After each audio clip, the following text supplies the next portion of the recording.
Good day! Simulan na natin ang kasunod na lesson. Ang topic natin ngayon ay about software applications and platforms. Ipinakikilala ng araling ito ang iba't ibang mga online platform, site, at content na ginamit ng mga tao sa iba't ibang mga setting sa praktikal at pang-araw-araw na pamumuhay. Tumatalakay din ito sa iba't ibang kategorya ng bawat online platform, kanilang paggamit, at kanilang mga pakinabang sa pagkonekta sa ibang mga tao. You are expected to demonstrate your knowledge of social media and other technological tools in getting information, performing online payments, communicating, doing trade, and business with different people in the world. Also, you are to realize the impact of these platforms in the global world. You have to write an insight into on the nature of ICT, and understand its implications for intercultural communication. Different types of online platforms. Web search engines. Ito ay isang sistema ng software na idinisenyo upang maghanap para sa impormasyon sa World Wide Web (WWW). Ang mga resulta ng paghahanap ay karaniwang ipinakita sa isang linya ng mga resulta na tinukoy bilang mga pahina ng mga resulta ng search engine o search engine results pages. Communication services. Ito ang mga outsourced enterprise communication solutions na maaaring maupahan mula sa isang solong vendor o provider. Ang Communications Service Provider, CSP, ay isang provider na naghahatid ng impormasyong elektroniko at maaaring sakupin ng mga pampubliko at pribadong kumpanya sa telecom, internet, cable, satellite, at negosyo na pinamamahala ang mga serbisyo.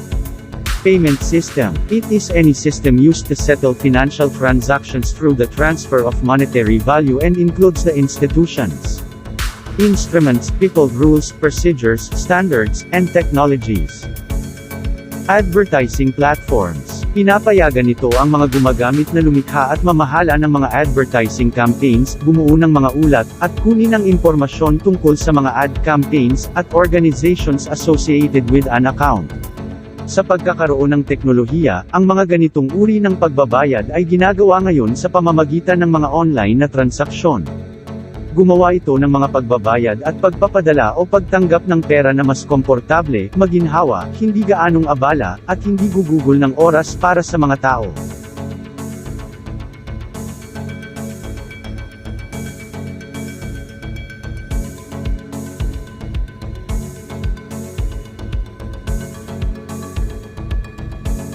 Social media. Social media are forms of electronic communication as websites for social networking and microblogging through which users create online communities to share information, ideas, personal messages, and other content.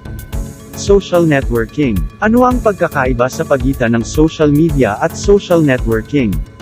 These are forms of media. Essentially, ang social media ay isang platform para sa pag-broadcast ng impormasyon, samantalang ang social networking ay isang platform para sa pakikipag-usap sa bawat isa. Ang social media ay isang channel ng komunikasyon, samantalang sa social networking, communication has a two-way nature. Kahit na sa pagkakaiba na ibinibigay, ang ilang mga nuances ay maaaring maituro.